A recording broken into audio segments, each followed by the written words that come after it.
I also, around that time, was in a marriage or just getting married, had a nice apartment in New York, and really checked a lot of the boxes, had some financial success, and just wasn't feeling the fulfillment, the joy that I had expected to come with all of that. And so it really became a point where I started, kind of looking at things and saying, what do I need to do? Where, why is this not fitting me? And I really hadn't done that in my life. I was working the 60, 80-hour weeks for 15 plus years straight, no breaks, continually building multiple companies. It just became this moment where I knew, that something had to shift. Brandon Evans is a serial entrepreneur and founder of 1Heart, which is considered the gold standard ayahuasca experience for heart-centered leaders. Before starting 1Heart, Brandon was a successful entrepreneur who seemingly had the perfect life. Despite all of his worldly success, he felt like something was missing. I wanted to have Brandon on the show to discuss his journey to purpose and what he's learned building 1Heart. It was the first time I really connected into my heart. Like, I studied and read and intellectually understood a lot of spirituality and personal growth. However, I was really missing that aspect of really tapping into what it is, what are our emotions telling us? What's our heart telling us? What are we really, calling for in our lives at this time? And I think where the analytics gets in our way is, if we're thinking, it's past or the future and not the present. And it's usually someone else's ideas and someone else's programming that we're ruminating through. After working with over 1,000 leaders, Brandon discusses what he's learned about integration and helping people go from peak experience to lasting change. Coming out of a journey like this, where you have these new insights, these new breakthroughs, that won't shift your life unless you're able to integrate that. And integration is really that pause, that not reacting in the same way that you've reacted so you can choose differently, building that new pattern. And so I think that practice, it doesn't even have to be like a daily meditation, but if you can, insert a practice of a short pause before you make a decision or react in a certain way, that allows you some space to really choose differently as well. Although ayahuasca seems to be all the rage, there's a lot we can learn from its origins if we truly seek to create lasting change. If we think back, 100 or hundreds of years, thousands of years as this medicine's been done, especially ayahuasca, it was always done in tribes. Pretty much everyone in the tribe would sit with the medicine, you'd sit with your community, you'd integrate, life would be an integration with your community. What is the value of these experiences? For Brandon and many others, it's about seeing clearly so that you can come back into alignment. For me, it's a lot of truth and alignment, integrity. Really, for me, this medicine, every time I sit with it, is showing me where am I out of alignment? Where am I not living in my truth?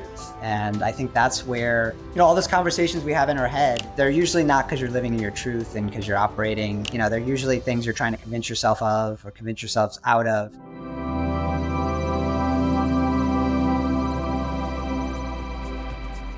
Before we get into this conversation, I want to ask you to join this amazing community of consciousness explorers.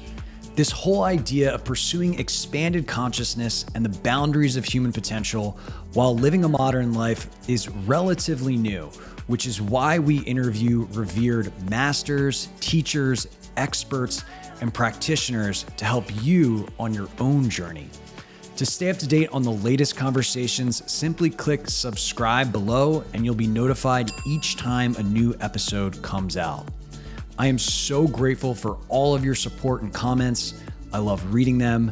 Now let's dive into this conversation. Brandon, what's up, my friend? What's up? Great to be here.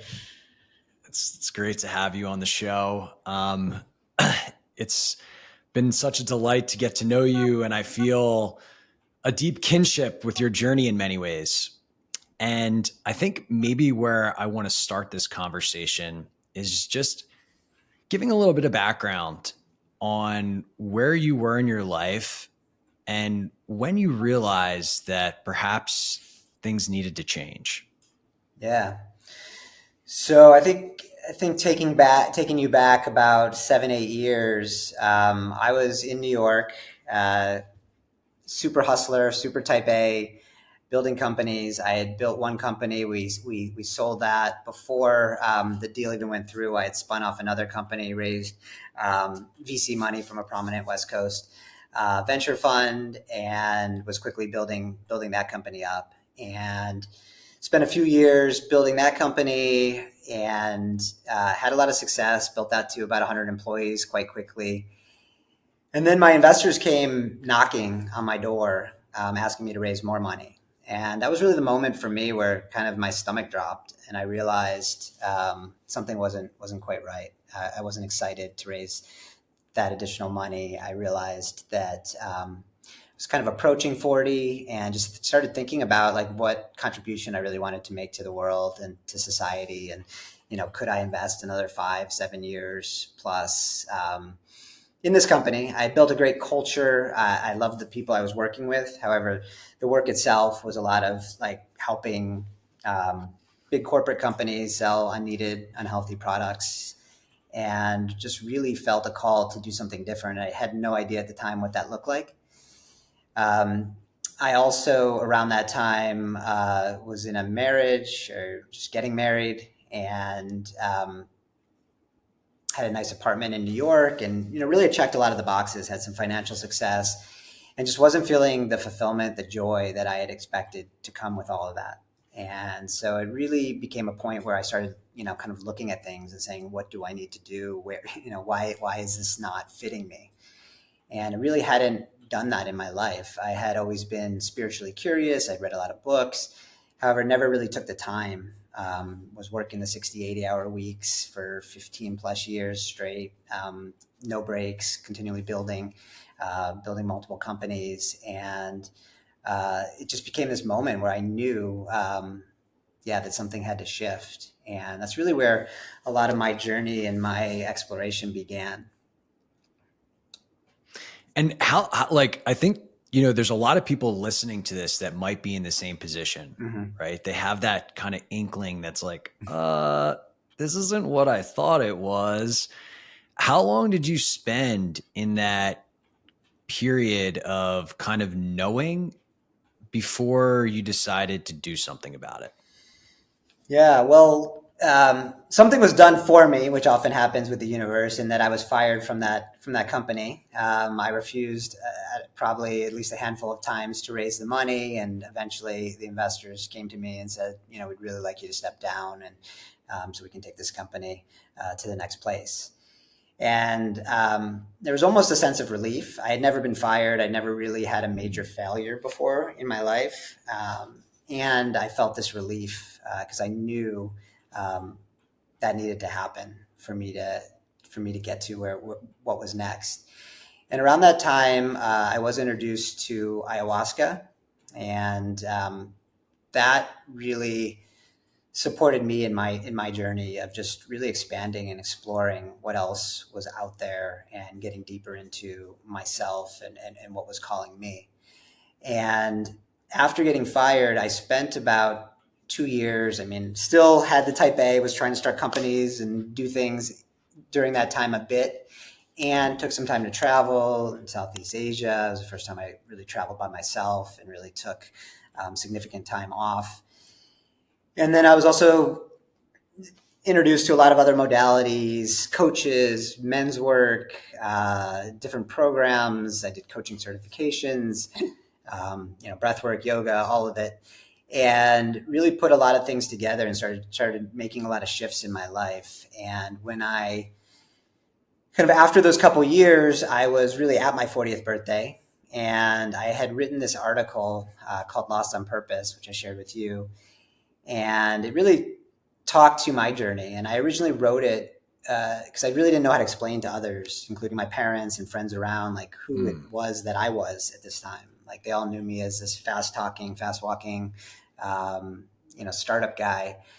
And a lot had shifted for me, and I didn't really even know how to describe it to myself or to others. Yeah, so around the time of right before my 40th birthday, I wrote this article called Lost on Purpose, which I shared with you. And at the time I wrote it, it was quite long. It was about a 25-minute read. I had no followers on Medium, and had never written anything personally, and put it out. It ended up going viral, having tens of thousands of readers. And I was getting a lot of responses, people that were messaging me in the comments, people emailing me, people reaching out saying, this is my story. And what they meant by that was they had done a lot of achieving. They had done a lot of the things they thought they were supposed to be doing by what their parents, their society, people around them deemed success. And they weren't feeling fulfilled. They weren't feeling joy in their lives, and they didn't really know where to turn next. They didn't really know how to make that transition. And so it really became kind of my mission to how do we support these leaders? What happens when powerful leaders are able to connect deeper with their heart, deeper with their passion, with their mission, and are supported in putting things out in the world that support others? And whether that's just treating their employees, their companies better, whether that's treating their families better, or creating products and services that really move humanity forward. And so that was really the impetus for 1Heart, which now has been going for about 6 years. We're on our 23rd journey, coming up in June, and we brought through about 1,000 leaders with similar stories. A lot of people that are in transition, a lot of people that have done some really impressive things in their lives, and are just really looking for the deeper meaning. They know there's something more to life than what they've been experiencing. And, we really support them in helping them identify that and connecting with a community that supports them during the journey and beyond.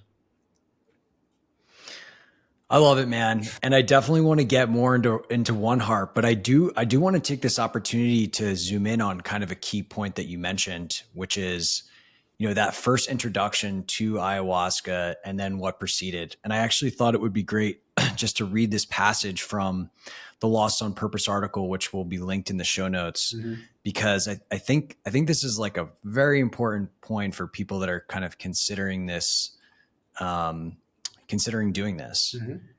So it begins, as the days passed, doubts would begin to creep back in. My lifetime of programming wouldn't be erased in one night. Many of the lessons remained, but the uncertainty again took hold. As a type A personality, I felt the need to have everything figured out. I had nothing figured out. I was paralyzed with fear. I tried starting a new company because that is what I know. I didn't know how to live in the space of not knowing. And, just reflecting back to you, I think that there's people out there that think that they're going to go do ayahuasca and everything is going to change overnight. And for me, because my own journey, ayahuasca had a big impact as well. It actually was really the beginning of the journey. Exactly. Not the end. Yeah. And I'd love to just hear you talk about that kind of transition and how you moved through that, because I think for people that haven't really kind of delved in this, it's an important point to stress. Yeah, for sure. Yeah, I think what we often do, especially type A people that are used to having the answers or creating the solutions, we're always looking for, how do we figure this out? How do we create the business model that everyone will, that we can raise money on, that will create the company? And we're trying to think, 20 steps ahead. And life doesn't really work that way. We kind of have this illusion that it does. And when we actually take a step back, life is a journey. Our whole life is a journey.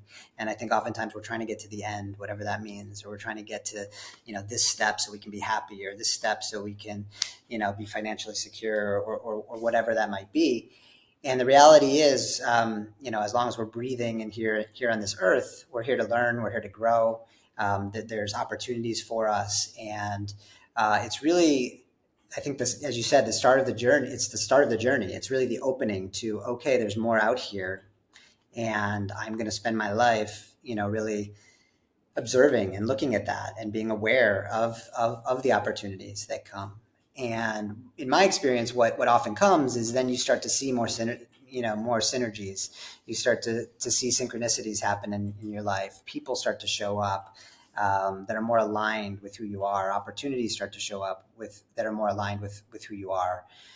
So this journey is really a journey, into the self, to really start to understand yourself, so that, the things you're doing, the places you're putting yourself, the people you're putting yourself with are in alignment. And that's really where the magic starts to happen.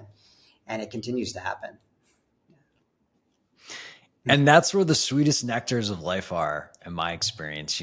It's those moments of revelation, synchronicity. You start to kind of become in awe of the world around you. Yeah. And it's pretty synchronistic how we met.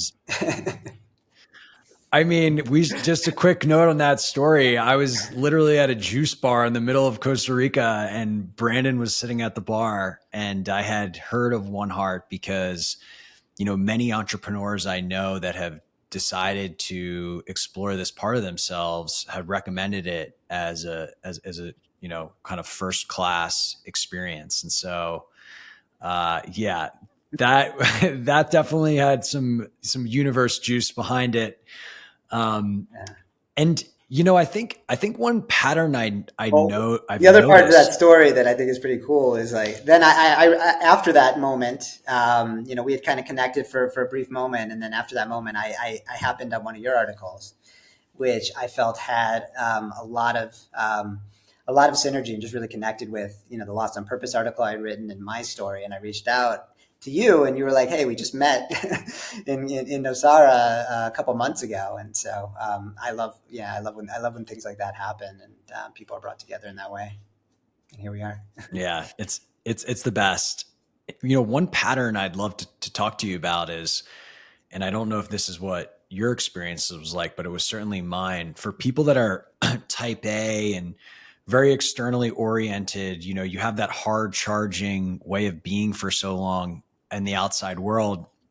And then eventually when you realize it stops working, you kind of take that and then apply it to the inner work and apply it to the inner exploration. Mm-hmm. And I know that's what I did. And there's kind of this feeling of like, okay, am I just going to do inner work forever? Like, am I ever going to be out there in the world doing shit again? Like, am I ever going to be, feeling like I'm contributing in the way that I want to? I just was curious if you went through anything like that as your life kind of reoriented in between, starting 1Heart and knowing that you had to make a change. Oh, for sure. And in some ways, I think it helped a little at the beginning because I really went in and went for it, and those were lessons that I had to learn as well. I remember one of, or maybe the first shaman I sat with, he would say to sit up, as much as you can because that's real work happens. And I don't think for the first 5-10 ceremonies I ever laid down. I was always sitting up, like looking around, like thinking I'm like great because I'm here, sitting up, going. Also had feedback to like anytime you hear a cup called and you can walk to the altar, take more medicine. And so, that was kind of my approach early on, and pushed myself pretty deeply there as well as through a lot of other channels. And in some ways, it supported because I was able to do a lot of work quickly. And then you come into these same patterns and these same issues where you're not really accepting of yourself. You're not really feeling like you're enough. You feel like there is always something that needs to be done. One of the things I share in our journeys is we really don't use the word healing, or I don't identify that well with it because I feel like we're all whole, perfect, and complete. And the healing really happens. It's really a choice when we choose. Okay, this is enough suffering, enough of these behaviors and these patterns, and we really choose to do something different. Until then, I think there is this. You see these people that are often going to their next healing or trying to heal themselves, and constantly in this pattern of doing more work, trying to get to the next place. And it really isn't until we say, okay, like really accept ourselves, acknowledge where we're at, acknowledge the work that we've done, and really, integrate ourselves into the world that we really start to feel that. Yeah, 100%. I think, yeah, I know that I applied that kind of determined striver attitude to my consciousness expansion. And, in the beginning that was actually quite helpful, but eventually, yeah, you do run into the limitations that has, Mm-hmm. and, are kind of forced to examine these patterns more deeply.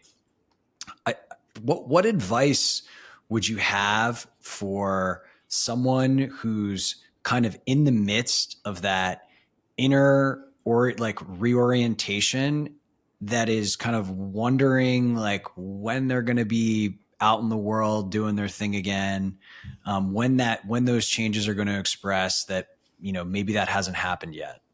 Yeah. This is actually a message I received in my last ceremony as well for myself. I actually go by B now, which happens to be my initials, BE.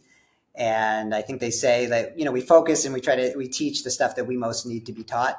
And so for me, Totally. it's been a big focus on being.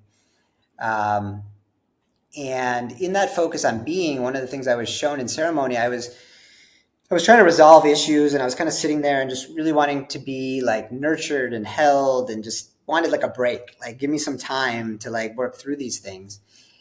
And in that moment, one of the guests needed some support.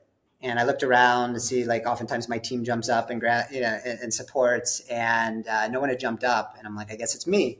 And so I jumped up and supported him. It ended up being kind of a lot of support that was needed throughout the ceremony. And I completely shifted. Like, I was kind of in this negative place prior to that. And then in supporting him and helping, I started to really shift my energy and started feeling really good about myself, really feeling proud about the work I was doing. And what the message was for me there was that part of being is doing. So, you got to be out there doing to be being. You can't just be sitting around, asking for, asking for breaks and asking for, kind of ruminating on our thoughts. And so for me, like, getting into action is something that is I think, a good way to move through things.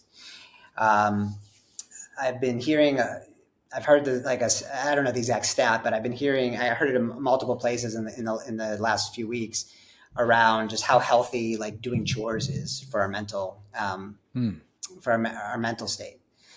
Because it gets us into action, into doing things, into a lot of the causes for depression and a lot of the mental illness that is plaguing us happens because we're just overthinking and over ruminating. And especially, I think, with some of the people that we have on our journey, and myself included, we have such, there's a lot of powerful minds. Like we've been bred to use our minds in a lot of ways, and so the mind is always firing. The mind is always trying to solve problems. And if we're constantly in that mode where we're constantly trying to solve problems and work through things, it's hard to be out in the world doing. And I think that balance is really important, and something we actually focus a lot on our integration program with people on, because we have a lot of these type A personalities, and they're, how do they stay in the world really doing and creating and building without it being this constant type A, never enough, goal, never acknowledging ourselves for it. And so it's really that balance and how that comes together that really supports us in our lives. I love that. Yeah, there's definitely a quality of, things like doing the dishes, doing the laundry, whatever it is, that drops you into presence, which is very, very enjoyable. One of the things that I've seen you talk about is how you were a self-described very analytical person prior to these shifts. And I know there's a lot of people that, they probably have been analytical their whole life, and they're wondering, hey, is this way of being actually serving me?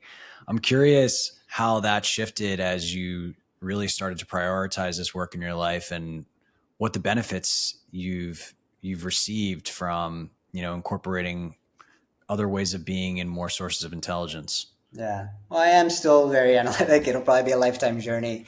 And, I think for me, ayahuasca was the first time I really connected into my heart. Like, I studied and read and intellectually understood a lot of spirituality and personal growth. However, I was really missing that aspect of like really tapping into what it is, what are our emotions telling us? What's our heart telling us? What are we really, calling for in our lives at this time? And I think where the analytics gets in our way is if we're thinking, it's the past or the present. The past or the future, and not the present. And it's usually someone else's ideas and someone else's programming that we're ruminating through. And so I think the practice is really to find ways to really be with our emotions, to really feel into what's happening in our lives, and allow that space for stuff to come through. I think a lot of times there's just no space. We're on the phone, we're on our emails, we're with the kids, we're moving from one thing to another, and without creating space. And a retreat, our retreat is a great way of doing that. A week away, meditation practices and other daily practices are great ways of doing that. I think most people, and certainly most that I would say come on our journeys, just really haven't cultivated that. And it's extremely hard, if not impossible, to really move beyond our current situation and our current patterns if we can't take a step back, if we can't create space to really understand what's going on and tap into what is calling us in this moment. I hope you're enjoying this conversation so far. If you like what you hear, let me know by clicking like, subscribing to the channel, and responding with a comment around something that you found interesting in the conversation so far. In addition to these videos, I do a lot of writing on the exploration of consciousness and my own personal revelations in my newsletter called Consciousness, the Doorway to Human Evolution. To receive these updates and more, all you need to do is simply head to the link in the description below and you'll be added to the community of 20,000 plus consciousness explorers receiving weekly ideas and inspiration in their inbox. I look forward to hearing from you there. Now let's get back to the show. One of my friends actually started a VC firm called The Space Between, and they're oriented around heart-centered and consciousness technologies. And yeah, it's all around the idea about how important that is. And for me at least, those spaces between is where insight emerges.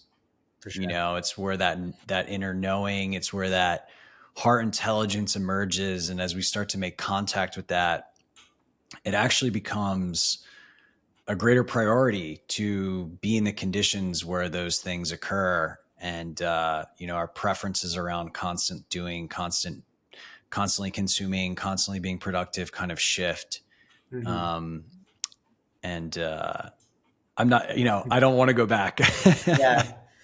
Yeah, I did a lot of, I think I spent about 5+ years at the Kabbalah Center in New York and studied Kabbalah for a while. And really the first thing they teach you is about reactivity, and to find that pause, and just that few seconds, that moment to pause and not react is where a change can occur. And I think this is especially important coming out of a journey like this, where you have these new insights, these new breakthroughs, and that won't shift your life unless you're able to integrate that. And integration is really that pause, that not reacting in the same way that you've reacted, so you can choose differently and building that new pattern. And so I think that practice, it doesn't even have to be like a daily meditation, but if you can, insert a practice of a short pause before you make a decision or react in a certain way, that allows you some space to really choose differently as well. I love that. I kind of just high level, way of thinking about integration. I think a lot of people think integration means, oh, I journaled every day and I did the meditation and I walked in nature, right? And all of those things can be supportive, but it really, for me, the way I think about it is like, how do I take, what I've realized about myself and reality in any type of expansive experience and kind of bring that insight into a new, more supportive way of being. Yeah. I think Ram Dass said, if you think you're enlightened, go home and visit your family. And, that's really what we share with people coming out of these journeys, is the world hasn't changed around you. You may have changed, you may have different awarenesses. However, the change is really created by taking those new awarenesses and operating differently. And then, people around you do end up, shifting, or your relationships with them do shift. However, it's from that integration, from that work of making a different choice, approaching things in a different way. Because if we approach them in the same way, if we react in the same way, to expect change is I think the definition of insanity by Albert Einstein. Well said. Well said. Now, was there an inflection point in the formation of 1Heart? So you put this article out there, you got all these good responses. Like, what was the experience like? Okay, I actually think I want to make this, a part of my life's work. Yeah, when I actually started the first journey, 1Heart was had this idea of being more of like a conscious startup accelerator, and then the journeys were kind of bringing the entrepreneurs together. I had started a couple other companies that lasted a few years as well. One being kind of coaching in the enterprise as a benefit, and a superfoods company, and it was really after the first journey I just started, again, listening and connecting in with myself, and there was such a strong call there. I could just tell by the way I was spending my time during the day when I was spending it on these other businesses. There just really wasn't energy. There wasn't passion there. It felt, even though they were things that were good for the world, it wasn't what I was connecting with. And so when I really felt into that, I chose the business that had the least financial case, I would say, and made the least sense by my previous thinking. However, it just was what felt true to me, and that maybe was one of the first times I deeply honored that, and have deeply honored that, and have had to make many decisions since that maybe don't make sense in my prior world to continue and do this work. And the rewards that I've received, along with the challenges and growth, have just been so great that I don't know how I would have experienced that any other way. Yeah, it's definitely a major inflection point in the journey of kind of shifting from the intellect to the intelligence of the heart, or our feelings. And I'm curious, did reality respond in any way that gave you confirmation that this is what you're supposed to be doing after you made that decision? Yeah, I think for me, the confirmation is I've been on almost every journey. I missed one for my daughter's birth, and it just, every time I go back to that journey and just experience, what everyone else is receiving, seeing their lives change, seeing how they are. We have local communities in 12 markets. We have WhatsApp groups active for all of our 22 journeys. We have some other kind of virtual groups. So, we hear a lot from our community, and there's a lot of interactivity with them ongoing. And then when I'm, blessed to be in their presence and see some of them, there's just, it's just clear the impact that this is making and what it means to people's lives. And so that really kind of restores the fire each time. Sometimes between journeys, you get more into the office work of it, and filling the journeys, and kind of not having the high of being there and in the work. And every time that really returns me to it, and kind of shoots me off for the next one. Now, one of the things I wanted to talk about is, I think, kind of the vision for 1Heart and what makes it unique. And I think maybe as a segue into this, it might make sense to talk about how ayahuasca and other kind of indigenous, I don't know, plant medicine, I guess is a word we could use, have traditionally been imbibed or administered. Because I think it's, what's kind of currently happening with a lot of this kind of emergent industry is actually a little bit different than traditionally things have been done. Yeah, for sure. Yeah, I mean, one of the things that really hits home for me, and that I like to really focus on, is, if we think back, 100 or hundreds of years, thousands of years, as this medicine's been done, especially ayahuasca, it was always done in tribes. So you would, pretty much everyone in the tribe would sit with the medicine. You'd sit with your community. You'd integrate. Life would be an integration with your community, and so that was a big aspect to it. And I feel like as we've, the modernization of ayahuasca and these medicines has occurred.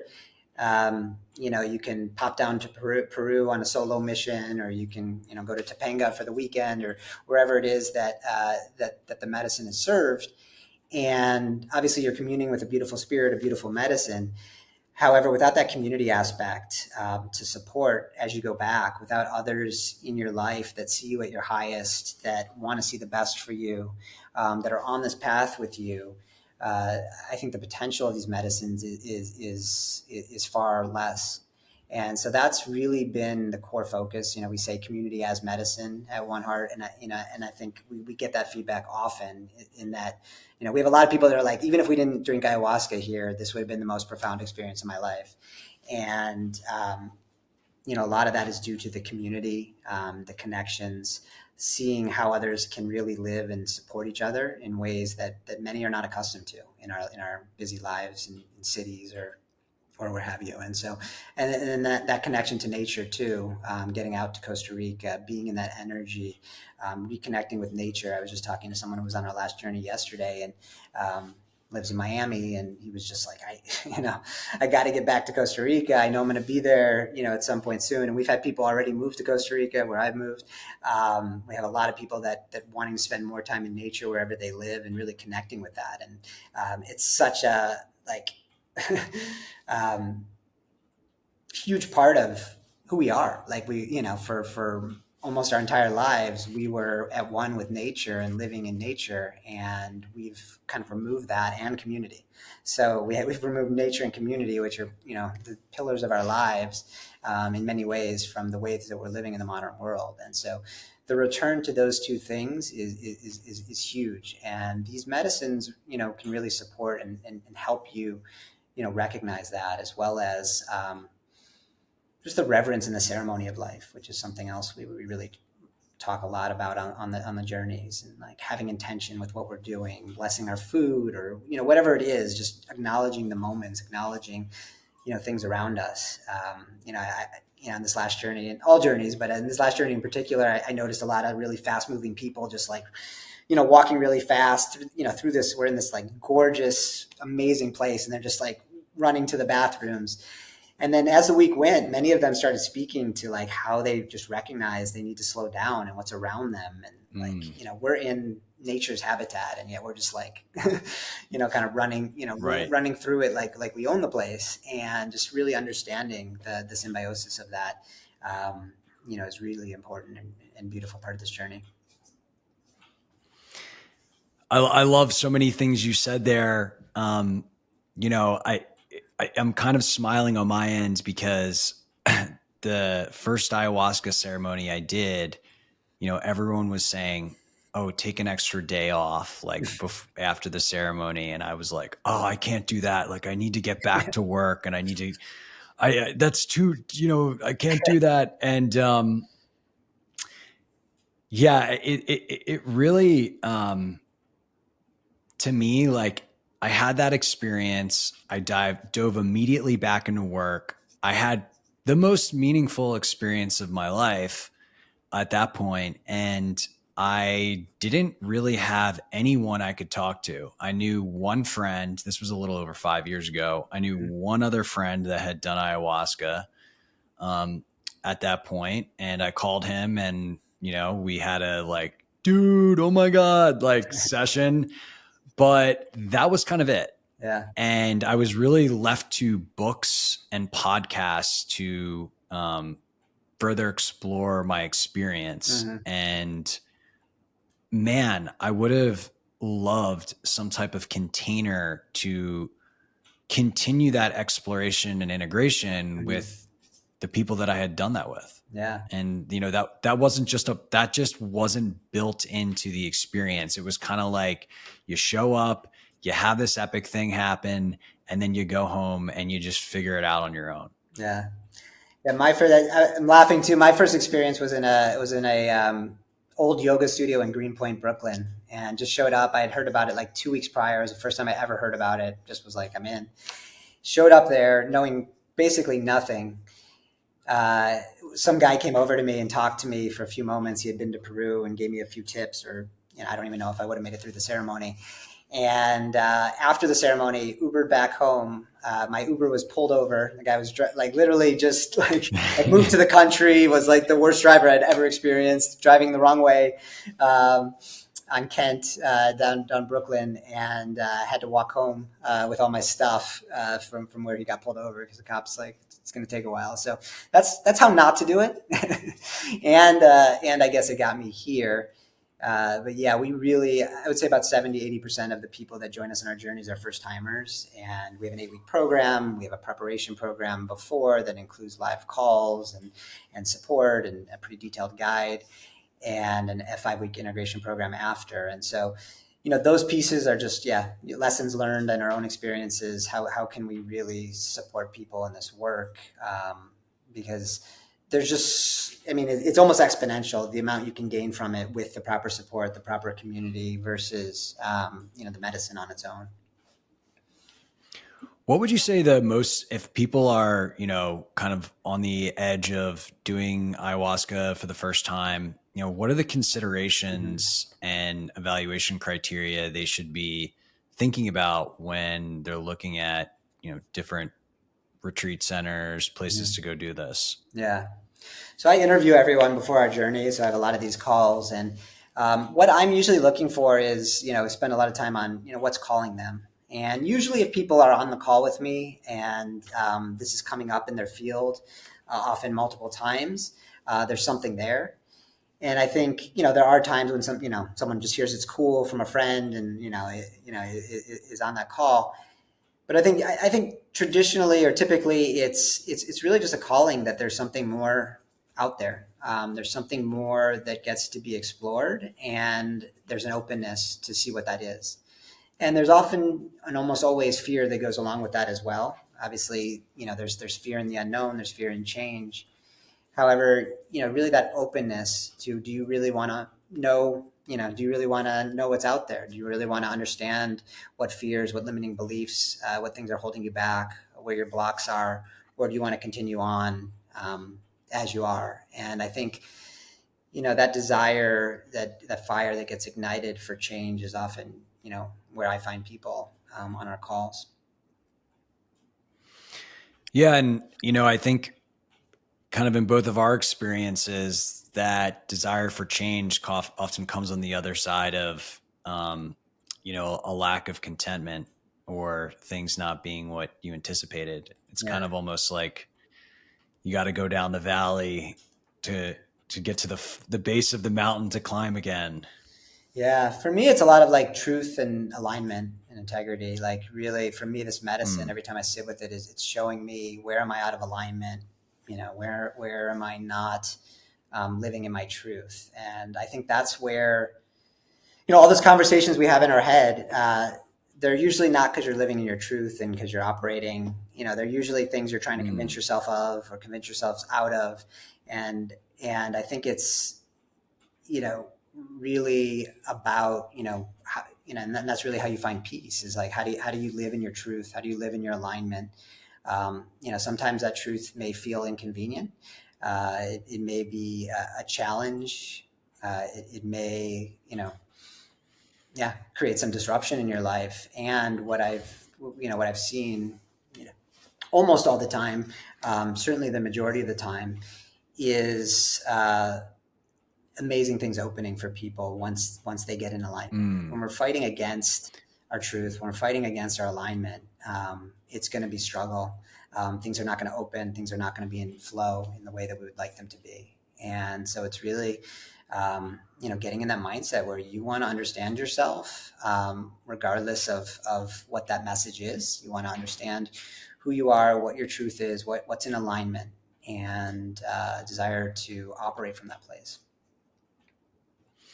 I completely agree. I'm a somewhat of a Taoist practitioner, and it's, the whole main principle is aligning to the flow of life. And there's a really fun podcast I did with my buddy Mark Krasner where we kind of talk about reality's algorithm and how when you step towards life's natural direction and your own direction, and life step towards you.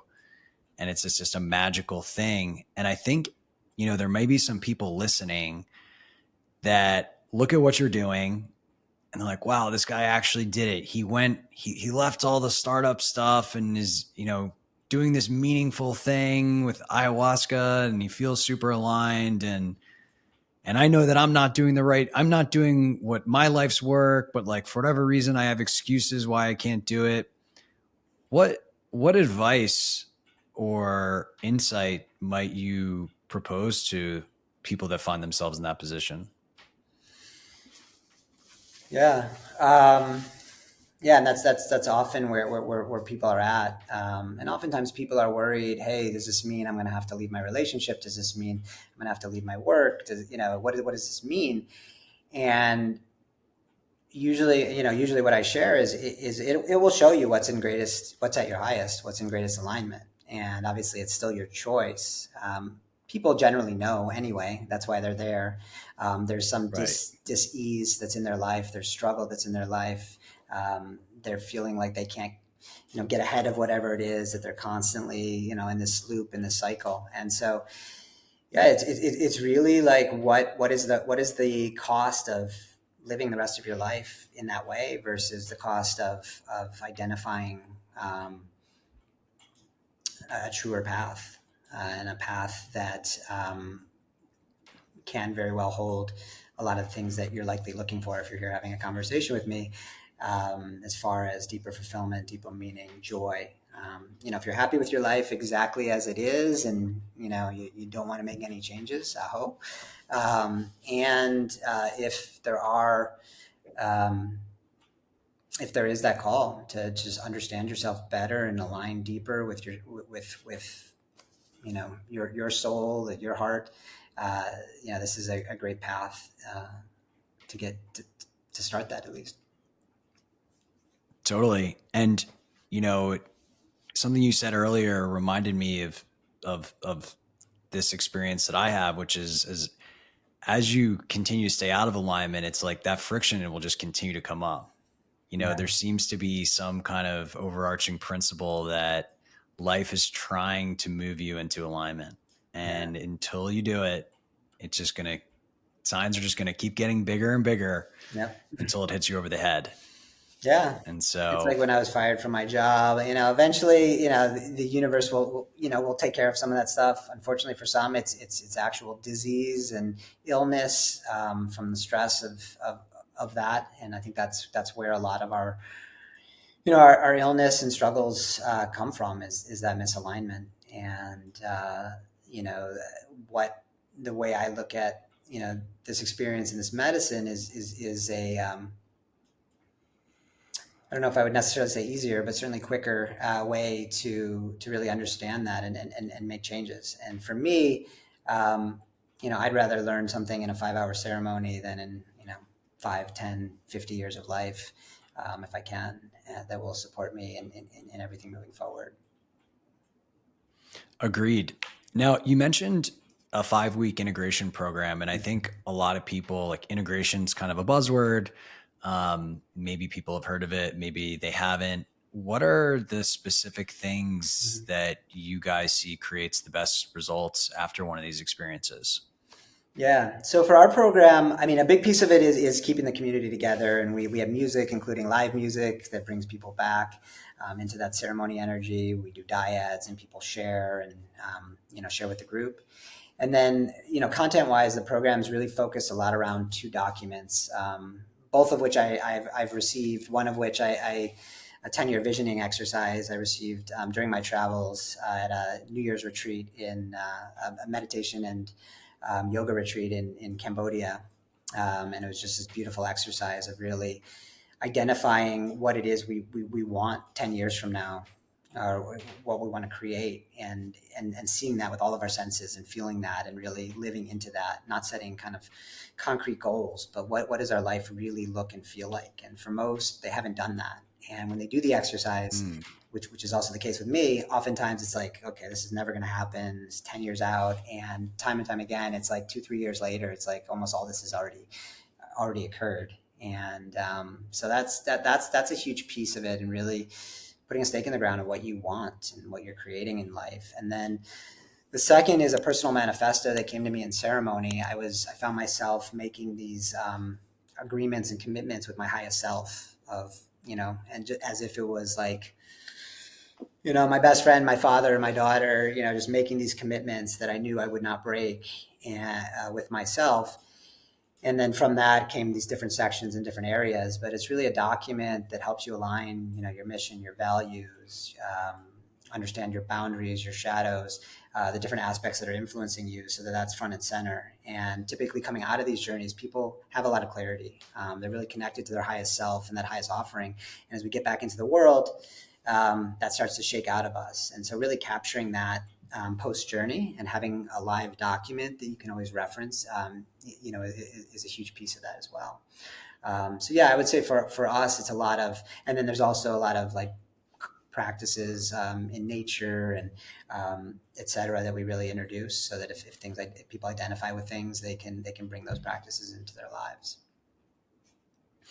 That's amazing, man. I mean, that's honestly quite unique. Most of the integration stuff that I hear about is, again, like meditate and journal and ground. It's not actually about distilling your vision and your commitments to yourself so that you have this artifact to continuously calibrate with as you move back into your experience. Yeah. That's really, really cool. I love that.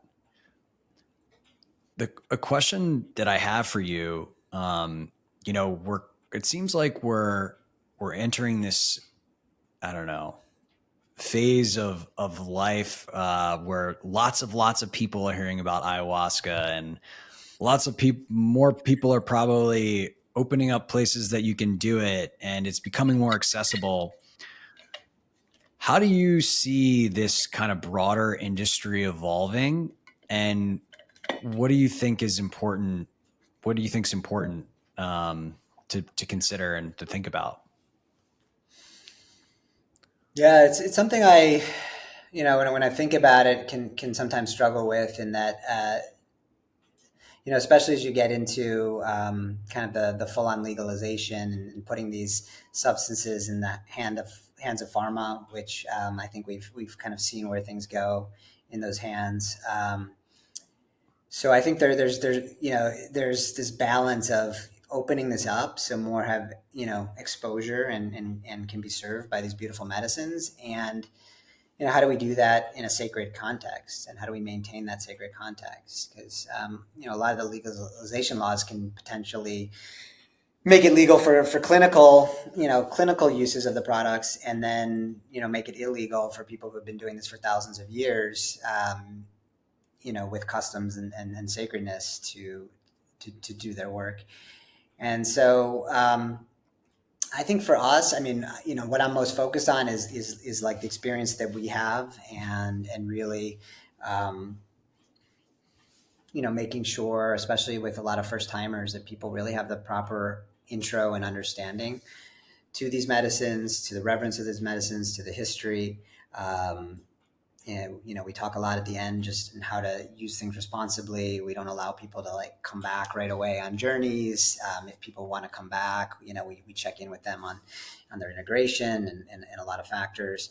Because I think they're, sometimes, especially when it's done locally in communities, people might start going monthly or quarterly. And what I see happening a lot is people are basically building a checklist that they're never checking off. I think you're going on the ceremonies, you're getting these insights, and they often take years, a year, multiple years to fully integrate. And so, I think, hopefully there just remains, and there are strong voices in maintaining, the sacredness and the reverence, for these medicines and containers that support that. And, for us, just about everyone that comes is a referral. And so, we, continue to hopefully do work that really supports people, and they share that with others. It's hard to say how some of these other experiences will shake out. I know there's, at a lot of the centers, there's been issues that have, that are coming up, and things that don't feel in integrity. And just hopefully more and more, like, the good actors are called to do this work, and, really have the spaces for that to occur.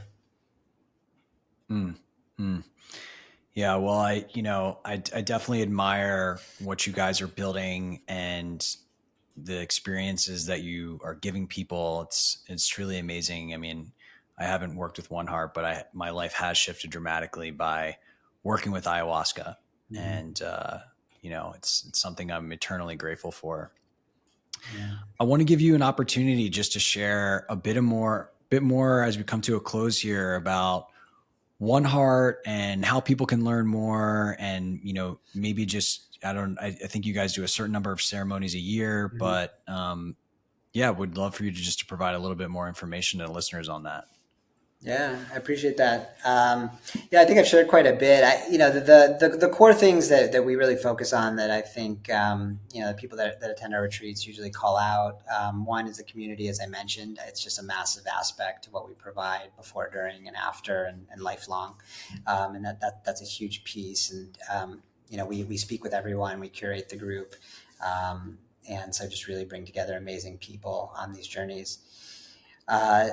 In addition to the medicine on our journeys, there's a lot of other modalities. So we really blend a lot of tools and practices that really support. So one of my partners, Mike Rosenfeld, trains professional athletes and world champion boxers and tennis players, and as well as CEOs, and does a lot of flow state mindset work. And so, really blending that into the experience, as well as custom workshops on different themes that people experience a lot, like self-love and surrender.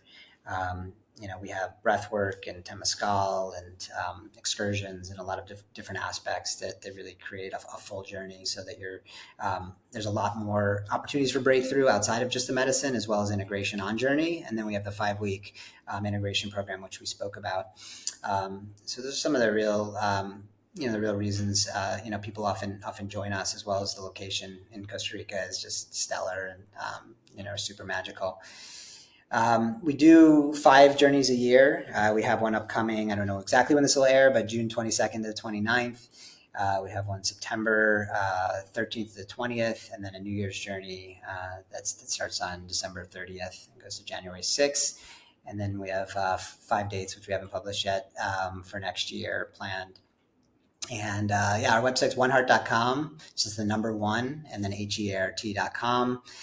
And I think we'll post a link to, we're starting a monthly webinar that will allow people to learn more, not only about 1Heart, but just how to prepare for an ayahuasca journey, things to consider going in, and also hear from some of our alumni on their experiences. And we'll be starting one of those later this month, and those will be monthly moving forward. Amazing, man. We'll make sure for everybody listening just to link all those resources out so that you can find them in the show notes. And Brandon, thanks again, man. This has been really fun just to go into these explorations and experiences. And again, just really appreciate what you're creating in the world. I think it's awesome. Yeah, thank you, Scott. Thank you for all that you're creating and the voice that you put out there, and messages that you're sharing.